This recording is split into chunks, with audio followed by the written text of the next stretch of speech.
I love you. You complete me. Shut up, just shut up. You had me at hello. You had me at hello. Get over here. I want to smell you so bad. And end scene.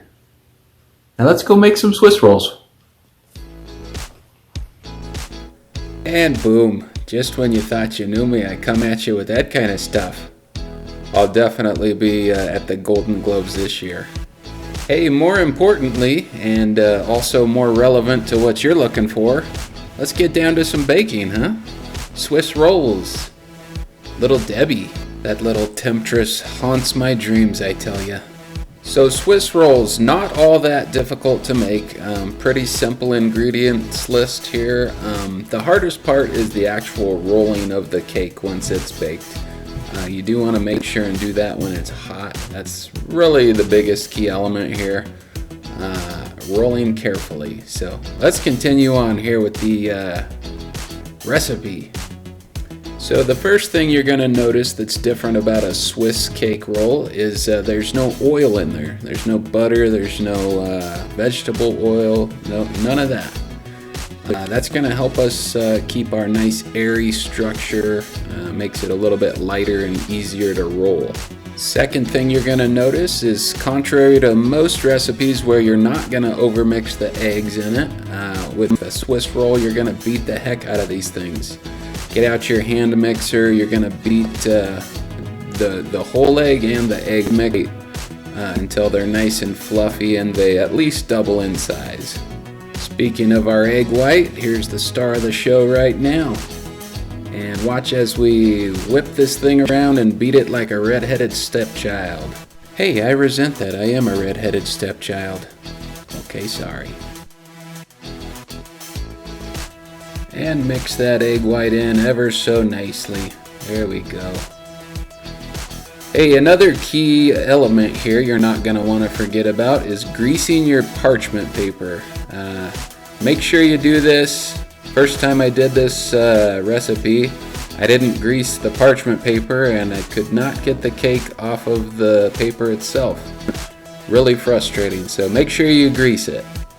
Since there is no oil in this recipe, tends to stick.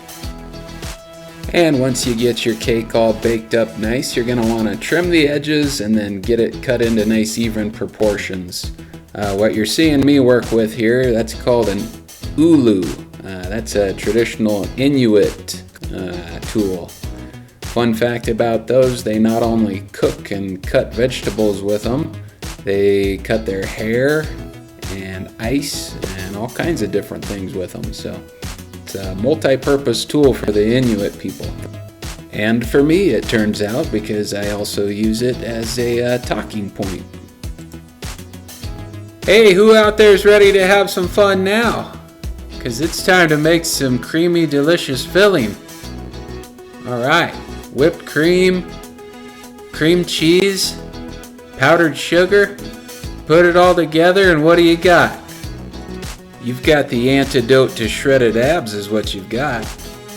Alright, now that your cake is all cooled down and it's got that memory of that rolled position, fill it up with the cream and then set it in the refrigerator for about an hour to cool down.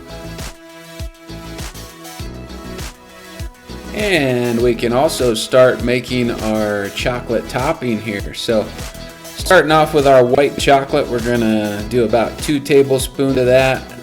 Microwave it for 1 minute. Add just a smidge of coconut oil to thin it out a little bit. Put it in a sandwich bag and set it aside. After about an hour of cool down time in the fridge, we're going to pull our rolls out and start coating those in our milk chocolate. We're following the same process as we did with the white chocolate for the milk chocolate. Just microwave it and add some coconut oil. And there you go. Aren't those looking scrumptious?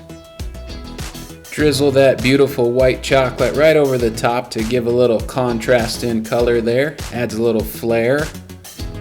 That's the Joe Exotic to the Swiss roll there. That's like a nice pair of snakeskin cowboy boots for your Swiss roll there, isn't it? Well, they look really good on the outside, but how do they... Okay, now you're just bragging. Okay. I can't believe this guy and his peacocking all over the place.